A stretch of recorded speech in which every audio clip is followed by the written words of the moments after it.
লাউ চিংড়ি কি করে করলাম চলো দেখে নিই।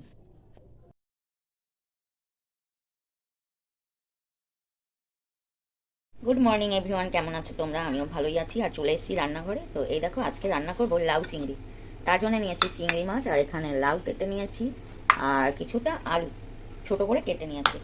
তো এবার মাছটা আগে নুন হলুদ মাখিয়ে নেবো। তো দিয়ে দিয়েছি অল্প নুন আর দিয়ে দেবো অল্প হলুদ।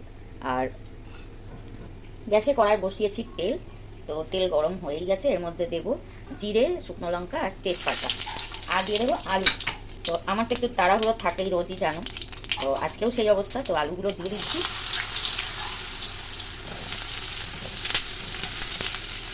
তো এর মধ্যে দিয়ে দেবো নুন আর হলুদ।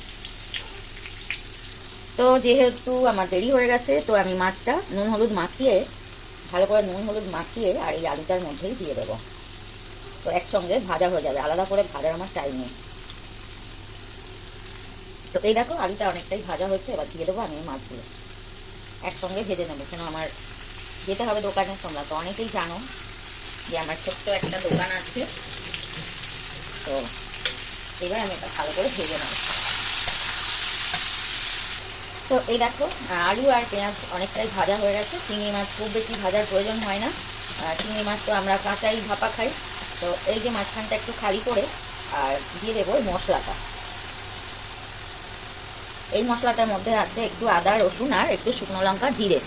তো দেখো মশলাটা কিন্তু ভালো করে কষে নিতে হবে, না হলে রসুনের কাঁচা গন্ধ ছাড়বে। দিয়ে দিয়েছি অল্প একটু কাশ্মীরি লঙ্কা গুঁড়ো। তো এবার আমি একটু আস্তে আস্তে নাড়িয়ে দেবো। তো এই দেখো তেল ছেড়ে গেছে, মানে মশলা কিন্তু কষা হয়েই গেছে। দেখো, তো এবার দিয়ে দেবো এই লাউগুলো। লাউটা কেটে আর দিয়ে রেখেছি। দেবো কটা কাঁচা লঙ্কা আর একটু আর দেবো একটু চিনি, চিনিটা গুঁড়ো করা ছিল, একটু গরম মশলা। যেহেতু চিংড়ি মাছ একটু গরম মশলা না দিলে ঠিক ভালো লাগবে না। এবার একটু হালকা করে নাড়িয়ে আর ঢাকা দিয়ে রাখবো।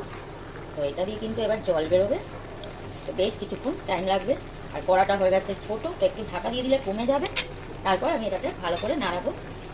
তো এই দেখো নাড়িয়ে নাড়িয়ে কিন্তু অনেকটাই কমে গেছে, আর এটা এখনও একটু টাইম লাগবে। গোটা একটা লাউ এনেছিলাম, তো আমার মেয়ে বায়না করলো লাউ চিংড়ি খাবে। আর লাউ চিংড়ি করলে লাউ গোটা রান্না করো আর যতটাই রান্না করো সবই কিন্তু উঠে যাবে, কিন্তু এমনি শুধু নিরামিষ কেউ খাবে না। ওই জন্য একটু আজকে চিংড়ি মাছটা এনে আর কষিয়ে দিলাম লাউ চিংড়ি।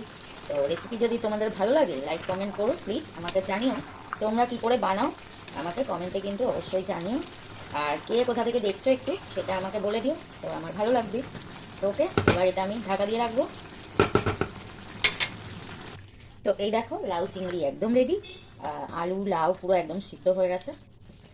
এই দেখো লাউটা একটু দানা হয়েছে কিন্তু তাও কচি আছে। তো ভিডিও যদি ভালো লাগে সবাই দেখো, লাইক কমেন্ট করো। ওকে, আমি এটা এবার নামিয়ে নেব। একদম রেডি হয়ে গেছে লাউ চিংড়ি। দেখো কেমন হয়েছে, গরম গরম রুটি বা ভাতের সাথে কিন্তু দারুণ লাগবে। তো এই দেখো নিয়ে নিয়েছি একটা বোলের মধ্যে।